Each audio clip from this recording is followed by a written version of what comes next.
Hello students, आज हम पढ़ेंगे इलेक्ट्रॉन ट्रांसपोर्ट सिस्टम और रेस्पिरेटरी चेन और ऑक्सीडेटिव फॉस्फोरिलेशन। इलेक्ट्रॉन परिवहन तंत्र अपचय प्रक्रिया कैटाबोलिक प्रोसेस का अंतिम पद है तथा एक ऐसा बिंदु है जहां अधिकांश उपापचयी ऊर्जा निर्मुक्त होती है। इस प्रक्रिया में NADH तथा FADH2 अणुओं के इलेक्ट्रॉन जो इन अणुओं ने खाद्य अणुओं के ऑक्सीकरण से प्राप्त किए हैं आणविक ऑक्सीजन को स्थानांतरित कर दिए जाते हैं।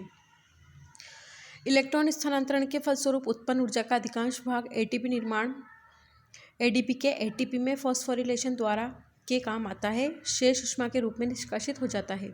इलेक्ट्रॉन के NADH व FADH2 से ऑक्सीजन तक इलेक्ट्रॉन वाहकों द्वारा स्थानांतरण के दौरान ATP निर्माण का प्रक्रम ही ऑक्सीडेटिव फॉस्फोरिलेशन कहलाता है। यद्यपि NADH व FADH2 के ऑक्सीकरण की संपूर्ण रासायनिक की में हाइड्रोजन का ऑक्सीजन को स्थानांतरण होता है, परंतु यह स्थानांतरण एकदम सीधे ऑक्सीजन को नहीं हो पाता। हाइड्रोजन के प्रोटॉन, हाइड्रोजन आयन व इलेक्ट्रॉन में वियोजन के पश्चात इलेक्ट्रॉन का स्थानांतरण एक के बाद एक इलेक्ट्रॉन ग्राही या वाहक से दूसरे इलेक्ट्रॉन ग्राही पर होता है। प्रोटॉन जलीय माध्यम में पड़े रहते हैं। इन इलेक्ट्रॉन व हाइड्रोजन आयन का अंतिम ग्राही ऑक्सीजन होती है। एक ग्राही से दूसरे ग्राही पर इलेक्ट्रॉनों के स्थानांतरण की श्रृंखला ही इलेक्ट्रॉन परिवहन श्रृंखला या तंत्र कहलाती है। Electron transport chain is the transfer of electrons from NADH and FADH2 to oxygen via multiple carriers.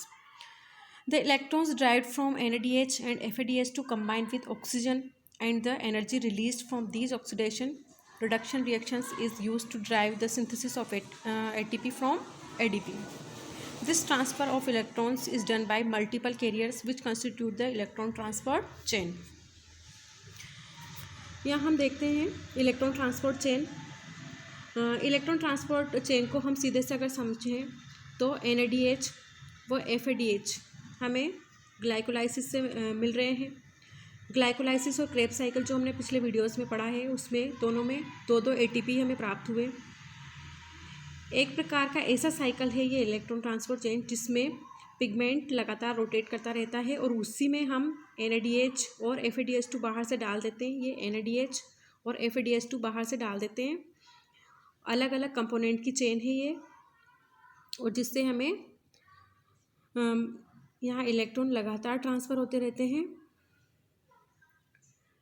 इसके अंतर्गत 4 कम्प्लेक्स 1, कम्प्लेक्स 3 और कम्प्लेक्स 4, कम्प्लेक्स 2 ये 4 मीडियम है जिसके द्वारा इलेक्ट्रॉन मूव करते रहते हैं। कम्प्लेक्स 1, 2, 3 और 4 ऐसे 4 मीडियम है जिनके द्वारा इसमें इलेक्ट्रॉन्स लगातार रोटेट करते रहते हैं। सक्सिनेट और फ्यूमरेट ये कहाँ से आए हैं? ये क्रेब साइकिल से हमने देखा, क्रेब साइकिल से आए हैं। ये FAD और FADH2 के साथ कंबाइन होकर यहाँ पर इस इलेक्ट्रॉन ट्रांसपोर्ट चेन में यहाँ से एंटर करके कॉम्प्लेक्स 3 के अंदर ये जाते हैं। यहाँ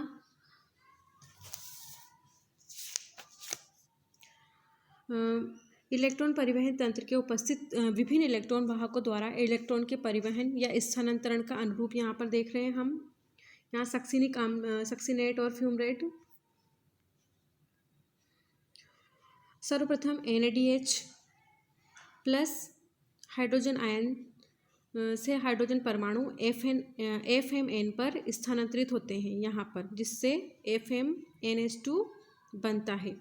सक्सिनिक अम्ल से 2 हाइड्रोजन को FAD ये यहाँ FAD ग्रहण कर ये FADH2 बनाता है।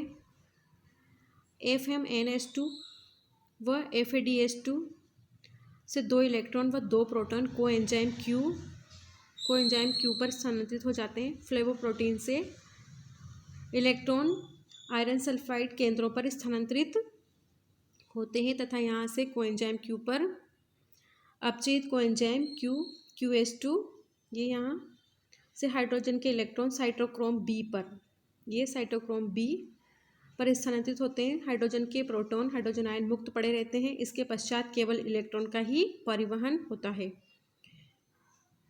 ये यहाँ साइटोक्रोम B ऑक्सीडेशन और यहाँ साइटोक्रोम B रिडक्शन को शो करता है।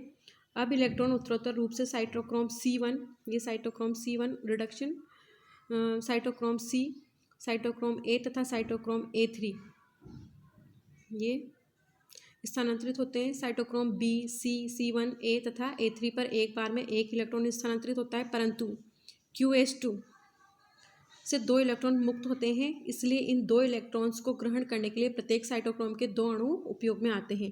साइटोक्रोम A3 से इलेक्ट्रॉन आणविक ऑक्सीजन पर स्थानांतरित होते हैं, जो प्रोटॉन से संयोग करके यहाँ ये जल बनाता है।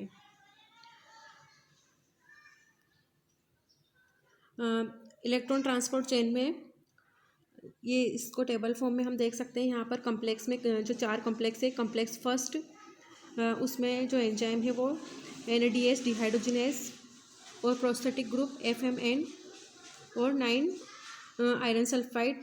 कॉम्प्लेक्स 2 में सक्सिनेट कोएंजाइम Q रिडक्टेज और prosthetic group FAD। Cytochrome B5 3 iron sulphide. Complex 3 में coenzyme Q cytochrome C reductase और यहाँ प्रोस्थेटिक ग्रुप है cytochrome B, cytochrome B1, cytochrome C1 और आयरन सल्फाइड। कॉम्प्लेक्स 4 में साइटोक्रोम ऑक्सीडेज साइटोक्रोम और prosthetic group है cytochrome A, cytochrome A3,